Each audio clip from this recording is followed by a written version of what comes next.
Hi everyone, welcome to this video series where we are doing consultations with different therapists on different documentation struggles.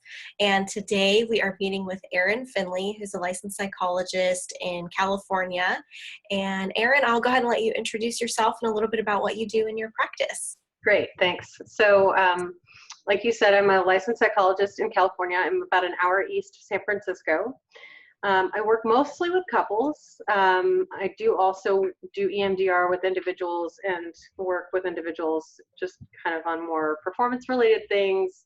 I have a background in music, so you see the piano in the background. And so I do a lot of work with artists and creative types, both in couples and individual. But my primary sort of modalities are emotionally focused therapy for couples and EMDR.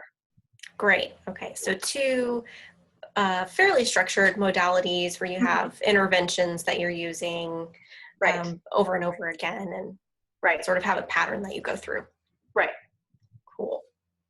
Awesome. And your question that you had presented had to do with notes, which we have been talking about.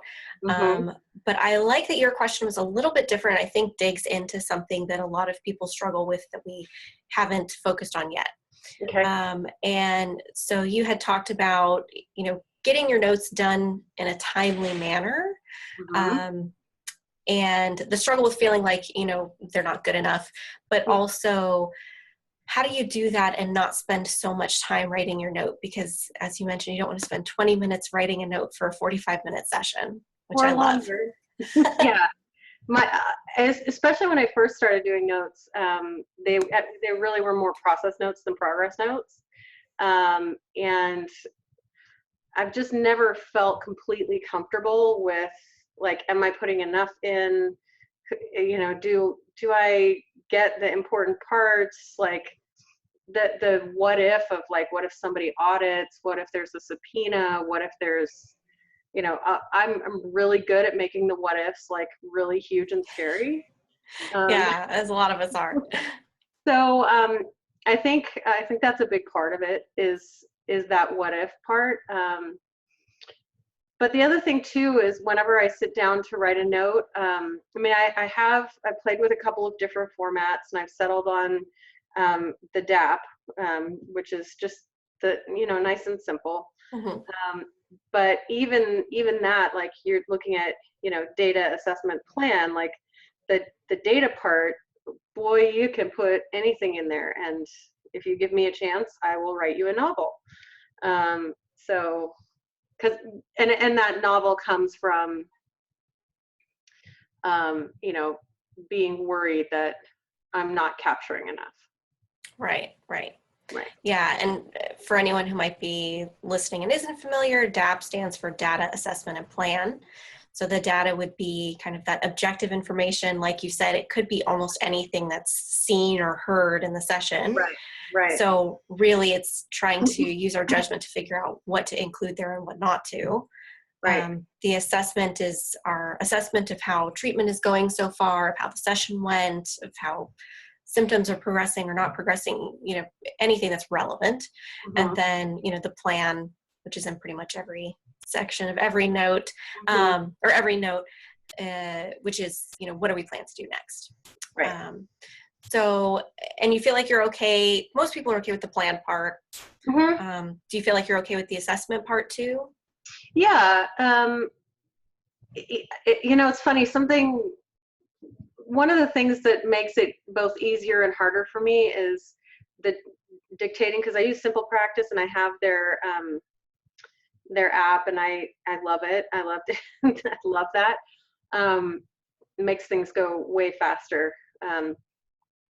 But like, I'm a very verbal processor, and part of what helps me do that processing is having another person to bounce it off of, and so it's not the same when I'm doing the dictation. And the thing that's really, like, crazy making is I supervise trainees and I can teach them how to do notes, but somehow feeling comfortable about my own notes just is beyond me. So I don't know. Yeah. And you had mentioned that you feel okay, like if you viewed a session, writing a note for that is Right. fine, Right. but it's more your own session. So it sounds like you're sort of processing the session while you're writing the note. Mm-hmm. Would that be That's accurate? probably true. Yeah, I'm sure I'm having thoughts and feelings about the session. Um, and actually, that's a great point, because there's probably a big part that's not just like thinking about what should be in the written form so that if somebody audited, they would have it, but also like, are they, is the infamous they going to think that my session was good enough? Right? Like if I'm watching, I did the notes exercise when you did the meaningful documentation class, and you have like a 15-minute video clip of a fake session, and then we do a note based on that, and that went fine. But I don't have any feelings about the session because I didn't do it. It just is what it is. Right. Yeah. And so in some ways, this isn't as much about the note itself as it is about like getting to that, well, it was what it was place, and trusting that what I did was good enough, I guess. Mm-hmm. Whatever enough. Yeah. So it sounds like sort of two parts to it, sort of maybe, especially if you're using dictation to write the notes, I could see how, especially if you tend to be a verbal processor, that would create longer notes, which isn't a bad thing in and of itself if it's going fairly quickly. But if, like you said, it ends up taking a really long time, then it can be a problem. So I guess there's a couple things I'm thinking about here. So first, how important do you think it is for you to allow yourself that time to process the session? Like, is that something that simply needs to be incorporated into your reflection or your note time in a way that maybe you can restructure how that's done? Yeah, that's a good question. I think if I'm going to be completely honest, what I normally do is, at the end of my day, I'll I'll often think, oh, I should do my notes, and then instead of doing it, I'll play some goofball game on my phone, and I'll do that for like an hour, and then I'll realize, oh crap, I need to go home, and then the notes get put off, and so like it would be great, because I've discovered that for all that it would be really nice to write notes in between sessions, that's not my headspace. Yeah. So, it would be really great if I could either at the end of the day write the notes before going home, or like start the next day with notes for the previous day, so that I've had a chance to sort of sleep on it and let my brain masticate on whatever is there, and not have it be quite as fresh, because I think having it be too fresh then kind of puts it into that overly detailed mode. Yeah, I think those are really good options, especially if it is something, because it also sounds like maybe after having a few sessions, you need some time to decompress, which is totally normal. And I often feel the same way. Yeah. And you're dealing with, if you're doing EMDR and EFT mostly, then you're dealing with a lot of either high intensity or high conflict sessions, probably. So it's not like you're having kind of, like nice light sessions with people. Yeah, that's not my usual mode. Yeah. So totally fair that you would need some time at the end of the day to decompress, and maybe that's what you plan to do instead of feeling the pressure to get your notes done at the end of the day. Maybe even if you gave yourself some time, and you might have to play around with this, giving yourself some time just for reflection afterwards. Mm-hmm. Instead of feeling the pressure to write the note, just reflecting Mm-hmm. might help. Mm-hmm. Or maybe it's really that you do need to simply like shut off and do Right. something that requires less brain space or Mm-hmm. uses different parts of your brain or is just completely trauma free, you know? Right. Right. Yeah. You know, if that's a game or whatever. Mm-hmm. So that might be something, since that is what's happening, to simply plan for instead, Right. Right. and then write notes Mm-hmm. the next day. Right. So the potential downside for that is sometimes people feel like when they wait to write their notes, like it's incomplete. And so it's almost like if you haven't finished a task, it's still, you know, top of mind Mm-hmm. and they can't get rid of it. Mm-hmm. So you just have to figure that out for yourself, if that works for you. If you give yourself that space, is it more beneficial or is it more stressful? For some people, it creates a little bit more stress. Yeah, I don't think that'll bother me because I've certainly gone for more than 12 hours without notes being, you know, with specific notes being done. So I think it actually would be a huge relief to be like, okay, yeah, it's going to be 12 hours from now, but I have this time set aside to do notes. And simple practice will nag me if I've got anything that's not done Yeah. it. So if I miss it, which I'm not going to do, but if I do, then um, you know, simple practice will be like, hey. Yeah, which is a great feature. And so that might be a better way to Mm-hmm. plan out your day. Mm-hmm. And you have some flexibility with your schedule, right? Like you'd be able to plan to just do your notes. I'm totally in charge of my schedule. Yeah. So, so I think, I mean, that's what has always worked better for me. Uh-huh. I see fewer clients now one-on-one, so I do tend to get my notes done the same day. But when I saw a lot of clients Mm-hmm. in a row, I needed to wait until the next day, and it was always fine. I do agree with you too. If you're someone that, I am someone who tends to write a lot, Mm-hmm. because I'll just write what happened, you know, almost like a Right, transcript of what happened. right. And waiting just a little bit of time does help you focus more on like the critical points. Right. Yeah, that makes sense. Yeah.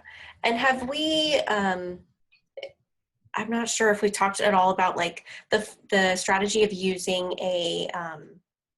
like a theme, considering like a theme for the session and really just focusing on that instead of, so that might be helpful for the data, which is, you know, you don't need to talk about everything that happened, because sometimes, you know, couples might come in and talk about like a few different things, or people might come in and talk about a few different things. Sometimes with trauma and with couples, you do like spend a whole session focused on one really specific topic. Right. So that's a little bit easier. But if there are different things, I would say just narrow it down to like, what was the general theme of the session and focus on that. And you don't need to worry about adding in all that extraneous stuff. Right. Yeah, that makes sense. Yeah, I think my worry about that approach is when you have a more structured intervention set like EFT or EMDR. You know, if you go too far into the theme idea, then you're writing the same note for every session, kind of a thing, right? Like, we focused on the couple's negative cycle today. You know, any couple who's in stage 1, that's going to be an accurate, you know, description of the theme. So like, it's finding the space between that, which is so generic it's useless, and the detailed transcript or process note, you know, finding that right balance. That's hard. Yeah. And maybe for you even, because I think you can do, it might depend on what subscription you have, but I think you can personalize notes in Simple Practice and create checkboxes. Mm-hmm.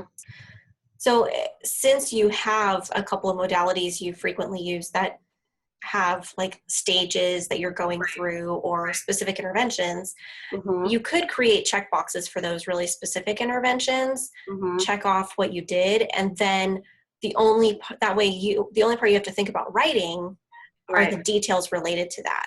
So you can check off, discuss negative cycle, and then you can add more detail about like what their negative cycle is. Mm-hmm. So then you're only having to worry about like, okay, here's what we did, check it off. And okay, their negative cycle of, Right.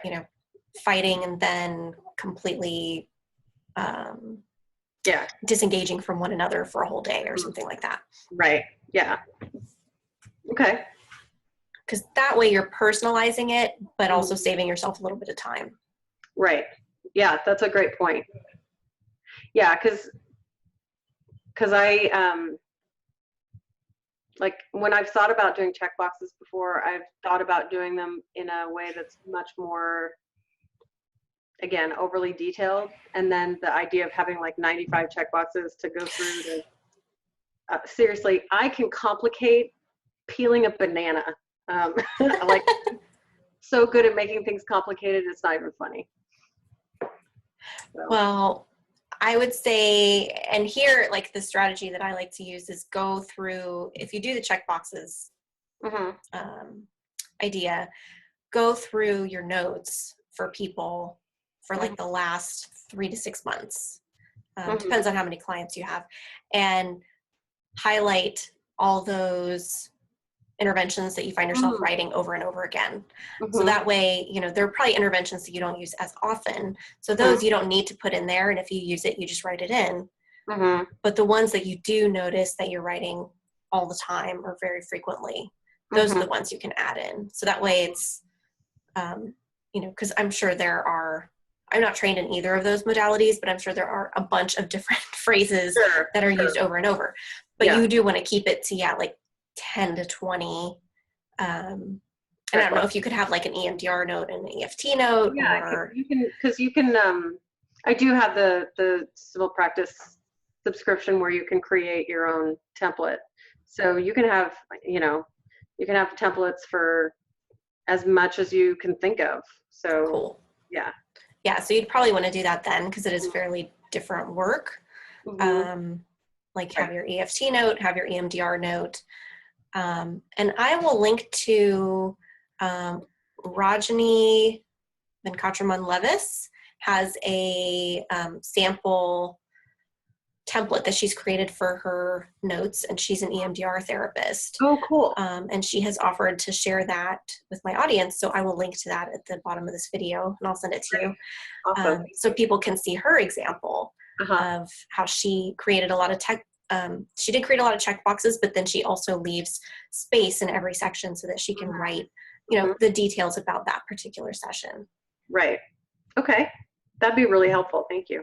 Yeah. And I know her focus has always been on trying to keep it into one page because she's also very conscientious and wants to, be careful about everything, but understands, you can only do so much and you need to limit yourself in some ways just so that you get it done.